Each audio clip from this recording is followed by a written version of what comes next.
പ്രഭാഷകൻ 1-ാം അധ്യായം. സർവജ്ഞാനവും കർത്താവിൽ നിന്ന് വരുന്നു, അത് എന്നേക്കും അവിടുത്തോടു കൂടിയാണ്.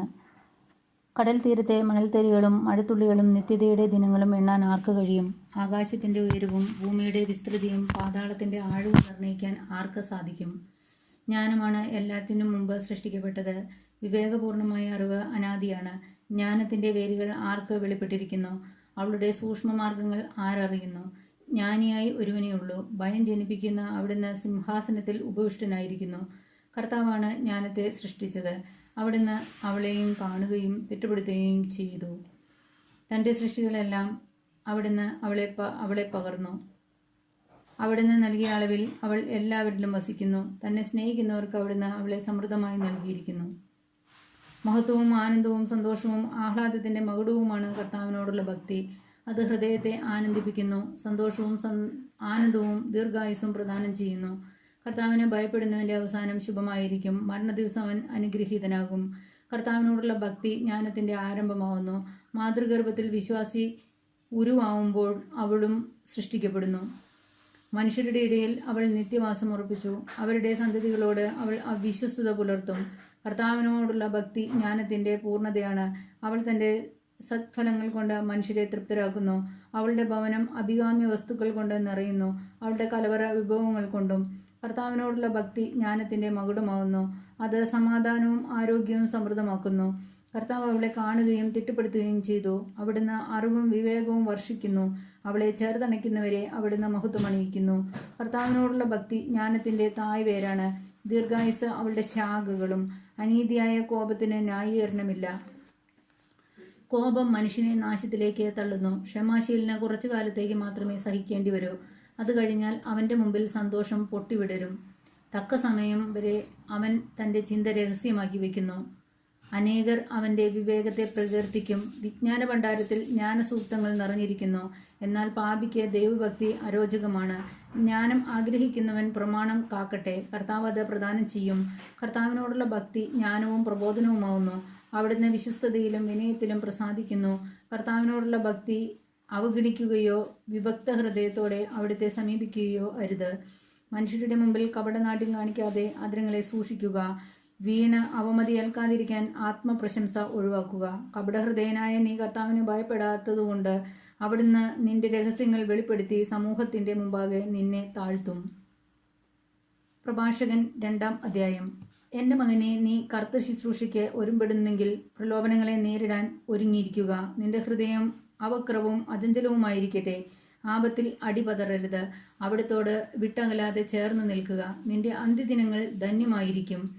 വരുന്ന ദുരിതങ്ങളെല്ലാം സ്വീകരിക്കുക. ഞെരുക്കുന്ന ദൗർഭാഗ്യങ്ങളിൽ ശാന്തത വെടിയരുത്. എന്തെന്നാൽ സ്വർണം അഗ്നിയിൽ ശുദ്ധി ചെയ്യപ്പെടുന്നു. സഹനത്തിന്റെ ചൂളയിൽ കർത്താവിന് സ്വീകാര്യരായ മനുഷ്യരും.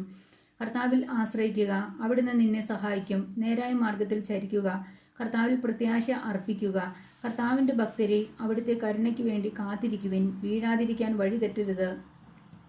കർത്താവിന്റെ ഭക്തരെ, അവിടുത്തെ ആശ്രയിക്കുവാൻ പ്രതിഫലം ലഭിക്കാതിരിക്കുകയില്ല. കർത്താവിന്റെ ഭക്തരെ, ഐശ്വര്യവും നിത്യാനന്ദവും അനുഗ്രഹവും പ്രതീക്ഷിക്കുവിൻ.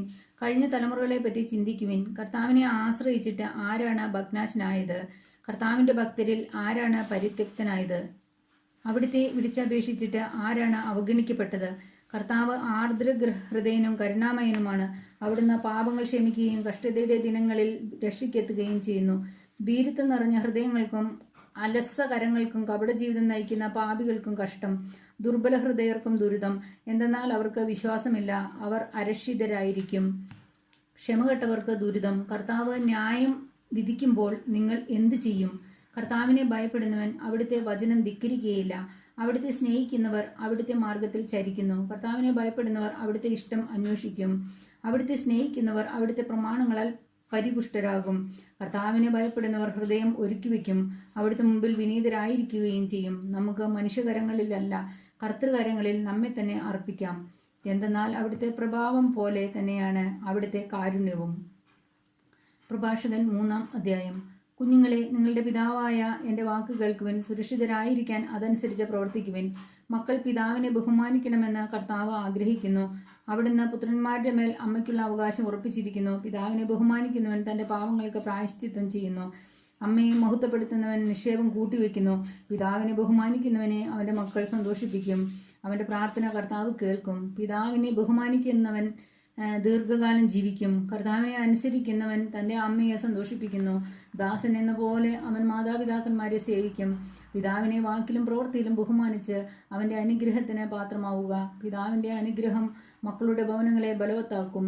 അമ്മയുടെ ശാപം അവരുടെ അടിത്തറ ഇളക്കും. മഹത്വം കാംക്ഷിച്ച പിതാവിനെ അപമാനിക്കരുത്. പിതാവിൻ്റെ അപമാനം ആർക്കും ബഹുമതിയല്ല. പിതാവിനെ ബഹുമാനിക്കുന്നവൻ മഹത്വം ആർജിക്കുന്നു. അമ്മയെ അനാദരിക്കുന്നവൻ അപകീർത്തിക്കിരയാകും. മകനെ പിതാവിനെ വാർദ്ധക്യത്തിൽ സഹായിക്കുക.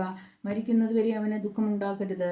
അവന് അറിവ് കുറവാണെങ്കിലും സഹിഷ്ണുത കാണിക്കുക. നീ എത്ര ബലവാനാണെങ്കിലും അവനെ നിന്ദിക്കരുത്. പിതാവിനോട് കാണിക്കുന്ന കാരുണ്യം വിസ്മരിക്കപ്പെടുകയില്ല. പാപങ്ങളുടെ കടം വീടുന്നതിന് അത് ഉപകരിക്കും. കഷ്ടതയുടെ ദിനത്തിൽ അത് നിനക്ക് കാരുണ്യത്തിനായി ഭവിക്കും. സൂര്യപ്രകാശത്തിൽ മൂടൽ മഞ്ഞെന്ന പോലെ നിന്റെ പാപങ്ങൾ മാഞ്ഞു പോകും. പിതാവിനെ പരിത്യജിക്കുന്നത് ദൈവദൂഷണത്തിന് തുല്യമാണ്. മാതാവിനെ പ്രകോപിപ്പിക്കുന്നവൻ കർത്താവിൻ്റെ ശാപമേൽക്കും. മകനെ സൗമ്യതയോടുകൂടെ കർത്തവ്യങ്ങൾ അനുഷ്ഠിക്കുക. ദൈവത്തിന് അഭിമതരായവർ നിന്നെ സ്നേഹിക്കും. നീ എത്ര ഉന്നതനാണോ അത്രമാത്രം വിനീതനാവുക. അപ്പോൾ കർത്താവിൻ്റെ കൃപയ്ക്ക് നീ പാത്രമാകും. കർത്താവിൻ്റെ ശക്തി വലുതാണ്. വിനീതർ അവിടുത്തെ മഹത്വപ്പെടുത്തുന്നു. അതികഠിനമെന്ന് തോന്നുന്നത് അന്വേഷിക്കേണ്ട. ദുഷ്കരമായത് പരീക്ഷിക്കുകയും വേണ്ട. നിന്നെ ഏൽപ്പിച്ചതിനെപ്പറ്റി ചിന്തിക്കുക. നിഗൂഢമായത് നിനക്ക് ആവശ്യമില്ല. നിനക്ക് ദുഷ്കരമായവയിൽ ഇടപെടരുത്. എന്തെന്നാൽ മനുഷ്യന് അഗ്രാഹ്യമായ കാര്യങ്ങളാണ് നിനക്ക് വെളിപ്പെടുത്തിയിരിക്കുന്നത്. വിവേകശൂന്യമായ തീരുമാനം അനേകരെ വഴിതെറ്റിച്ചിട്ടുണ്ട്. അബദ്ധാഭിപ്രായം ചിന്താക്കുഴപ്പം ഉണ്ടാക്കിയിട്ടുണ്ട്. നിർബന്ധ ബുദ്ധി നാശത്തിൽ ഒടുങ്ങും. സാഹസബുദ്ധി അപകടത്തിൽ ചാടും. ദുശാഠ്യമുള്ള മനസ്സ് കഷ്ടതകൾക്ക് അടിപ്പെടും. പാപി പാപം കുന്നുകൂട്ടും. അഹങ്കാരിയുടെ കഷ്ടതകൾക്ക് പ്രതിവിധിയില്ല. എന്തെന്നാൽ ദുഷ്ടത അവനിൽ വേരുറച്ചു വളരുന്നു. ബുദ്ധിമാനായ മനുഷ്യൻ പഴമൊഴിയുടെ പൊരുൾ ഗ്രഹിക്കുന്നു. വിജ്ഞാനം ശ്രദ്ധിക്കുന്ന ചെവിയാണ് ബുദ്ധിമാൻ അഭിലഷിക്കുന്നത്. ജലം ജ്വലിക്കുന്ന അഗ്നിയെ കെടുത്തുന്നത് പോലെ ദാനധർമ്മം പാപത്തിന് പരിഹാരമാണ്. നന്മയ്ക്ക് പകരം നന്മ ചെയ്യുന്നവൻ സ്വന്തം ഭാവി ഉറപ്പിക്കുന്നു. വീഴ്ച ഉണ്ടാവുമ്പോൾ അവന് സഹായം ലഭിക്കും. പ്രഭാഷകൻ 4-ാം അധ്യായം. മകനെ, പാവപ്പെട്ടവന്റെ ഉപജീവനം തടയരുത്. ആവശ്യക്കാരനെ കാത്തിരുത്തി വിഷമിപ്പിക്കരുത്. വിശക്കുന്നവനെ ദുഃഖിപ്പിക്കരുത്. ഇല്ലാത്തവനെ ശോഭിപ്പിക്കരുത്. കോപാകുലമായ മനസ്സിന്റെ അസ്വസ്ഥതകൾ വർദ്ധിപ്പിക്കരുത്. യാചകന് ദാനം താമസിപ്പിക്കുകയും അരുത്. കഷ്ടത അനുഭവിക്കുന്ന ശരണാർത്ഥിയെ നിരാകരിക്കുകയോ ദരിദ്രനിൽ നിന്ന് മുഖം തിരിക്കുകയോ ചെയ്യരുത്. ആവശ്യക്കാരനിൽ നിന്ന് കണ്ണ് തിരിക്കരുത്. നിന്നെ ശപിക്കാൻ ആർക്കും ഇട നൽകരുത്.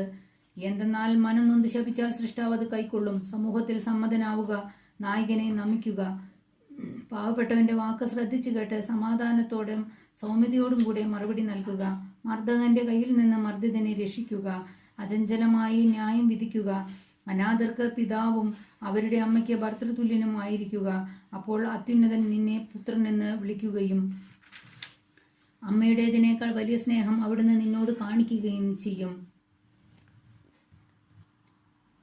ജ്ഞാനം തൻ്റെ പുത്രന്മാരെ മഹത്വത്തിലേക്ക് ഉയർത്തുകയും തന്നെ തേടുന്നവരെ സഹായിക്കുകയും ചെയ്യുന്നു. അവളെ സ്നേഹിക്കുന്നവൻ ജീവനെ സ്നേഹിക്കുന്നു. അവളെ അതിരാവിലെ അന്വേഷിക്കുന്നവൻ ആനന്ദം കൊണ്ട് നിറയും. അവളെ ആശ്ലേഷിക്കുന്നവൻ മഹത്വം പ്രാപിക്കും. അവൻ വസിക്കുന്നിടം കർത്താവിനാൽ അനുഗ്രഹീതവും. അവളെ സ്നേഹിക്കുന്നവൻ പരിശുദ്ധനായവനെ സ്നേഹിക്കുന്നു. അവളെ സ്നേഹിക്കുന്നവനെ കർത്താവ് സ്നേഹിക്കുന്നു. അവളെ അനുസരിക്കുന്നവൻ ജനതകളെ വിധിക്കും. അവളുടെ വാക്ക് കേൾക്കുന്നവൻ സുരക്ഷിതനായിരിക്കും. അവളെ വിശ്വസിക്കുന്നവന് അവളെ ലഭിക്കും. അവൻ്റെ സന്തതികൾക്കും അവൾ അധീനയായിരിക്കും. ആദ്യം അവനെ ക്ലിഷ്ടമാർഗങ്ങളിലൂടെ നയിക്കും. അങ്ങനെ അവനിൽ ഭയവും ഭീരുത്വവും ഉളവാക്കും. അവന് വിശ്വാസം ഉറയ്ക്കുന്നതുവരെ അവൾ തൻ്റെ ശിക്ഷണത്താൽ അവനെ പീഡിപ്പിക്കും. തൻ്റെ ശാസനങ്ങൾ വഴി അവനെ പരീക്ഷിക്കുകയും ചെയ്യും. അതിനുശേഷം അവൾ നേർവഴി കാട്ടി അവനെ ആനന്ദിപ്പിക്കുകയും അവന് തൻ്റെ രഹസ്യങ്ങൾ വെളിപ്പെടുത്തി കൊടുക്കുകയും ചെയ്യും. അവൻ വഴിതെറ്റിപ്പോയാൽ അവൾ അവനെ പരിത്യജിക്കുകയും നാശത്തിന് വിടുകയും ചെയ്യും. തക്ക സമയം വിവേചിച്ചറിയുകയും തിന്മയ്ക്കെതിരെ ജാഗരൂകത പുലർത്തുകയും ചെയ്യുക. സ്വയം അപമാനം വരുത്തി വെക്കരുത്. എന്തെന്നാൽ പാപഹേതുവായ ലജ്ജയുണ്ട്. മഹത്വവും കൃപയും നൽകുന്ന ലജ്ജയുമുണ്ട്. നിനക്കു തന്നെ ദ്രോഹം ചെയ്യുന്ന വിധം പക്ഷപാതം കാണിക്കരുത്. നിന്റെ പതനത്തിന് കാരണമാവും വിധം അന്യർക്ക് വഴങ്ങുകയും അരുത്. ഉചിതമായ സന്ദർഭങ്ങൾ സംസാരിക്കാതെ പിൻവാങ്ങരുത്. ജ്ഞാനം നീ മറച്ചു വെക്കരുത്. ജ്ഞാനവും പ്രബോധനവും ഭാഷണത്തിലൂടെ പ്രകടമാവുന്നു. സത്യവിരുദ്ധമായി ഒരിക്കലും വാദിക്കരുത്. സ്വന്തം അജ്ഞതയെക്കുറിച്ച് ബോധവാനായിരിക്കണം. തെറ്റ് സമ്മതിക്കാൻ ലജ്ജിക്കേണ്ടതില്ല. ഒഴുക്കിനെതിരെ നീന്തരുത്. വിഡ്ഢിക്ക് കീഴ്പ്പെടുത്തരുത്. അധികാരികളോട് പക്ഷപാതം കാണിക്കുകയും അരുത്. മരിക്കേണ്ടി വന്നാലും സത്യം വെടിയരുത്. ദൈവമായ കർത്താവ് നിനക്ക് വേണ്ടി പൊരുതിക്കൊള്ളും. വിവേകം വിട്ട് സംസാരിക്കരുത്. പ്രവൃത്തിയിൽ അശ്രദ്ധയും ആലസ്യവും പാടില്ല. ഭവനത്തിൽ സിംഹത്തെ പോലെ ആകരുത്. ഭൃത്യന്മാരുടെ കുറ്റം നോക്കി നടക്കരുത്. വാങ്ങാൻ കൈ നീട്ടുകയോ കൊടുക്കുമ്പോൾ പിൻവലിക്കുകയോ അരുത്. പ്രഭാഷകൻ 5-ാം അധ്യായം. സമ്പത്തിൽ ആശ്രയിക്കരുത്. എനിക്ക് മതിയാവോളമുണ്ടെന്ന് മേനി പറയുകയും അരുത്. സ്വന്തം കഴിവിൽ ആശ്രയിച്ച് ഹൃദയാഭിലാഷങ്ങൾക്കൊത്ത് ജീവിക്കരുത്. ആരുണ്ട് എന്നെ നിയന്ത്രിക്കാൻ എന്ന് പറയരുത്. കർത്താവ് നിന്നെ ശിക്ഷിക്കും തീർച്ച. പാപം ചെയ്തിട്ട് എനിക്ക് എന്ത് സംഭവിച്ചെന്ന് പറയരുത്. കർത്തൃകോപം സാവധാനമേ വരൂ. ക്ഷമിക്കുന്നതോർത്ത് വീണ്ടും വീണ്ടും പാപം ചെയ്യരുത്. അവിടുത്തെ കാരുണ്യം നിസ്സീമമാണ്. അവിടുന്ന് എൻ്റെ എണ്ണമറ്റ പാപങ്ങൾ ക്ഷമിക്കുമെന്ന് പറയരുത്. കാരുണ്യത്തോടൊപ്പം ക്രോധവും കർത്താവിനുണ്ട്. അവിടുത്തെ ക്രോധം പാപികളുടെ മേൽ പതിക്കും. കർത്താവിങ്കിലേക്ക് തിരിയാൻ വൈകരുത്. നാളെ നാളെ എന്ന് നീട്ടിവെക്കുകയും അരുത്. അവിടുത്തെ ക്രോധം അവിചാരിതമായി ഉണരുകയും ആ ശിക്ഷയിൽ നീ നശിക്കുകയും ചെയ്യും. വ്യാജം കൊണ്ട് നേടിയ ധനത്തിൽ ആശ്രയിക്കരുത്. ആപത്തിൽ അത് ഉപകരിക്കുകയില്ല.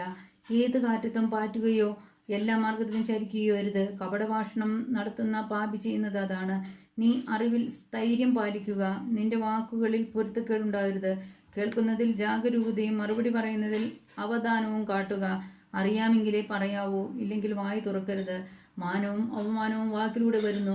വീഴ്ചയ്ക്ക് വഴി തെളിയിക്കുന്നത് നാവ് തന്നെ. ഏഷണിക്കാരൻ എന്ന പേര് കേൾപ്പിക്കരുത്. നാവ് കൊണ്ട് കെണി വെക്കുകയും അരുത്. കള്ളനവമതിയും കപടഭാഷയ്ക്ക് രൂക്ഷമായ ശകാരവും ലഭിക്കും. കാര്യം വലുതായാലും ചെറുതായാലും അനുചിതമായി പ്രവർത്തിക്കരുത്.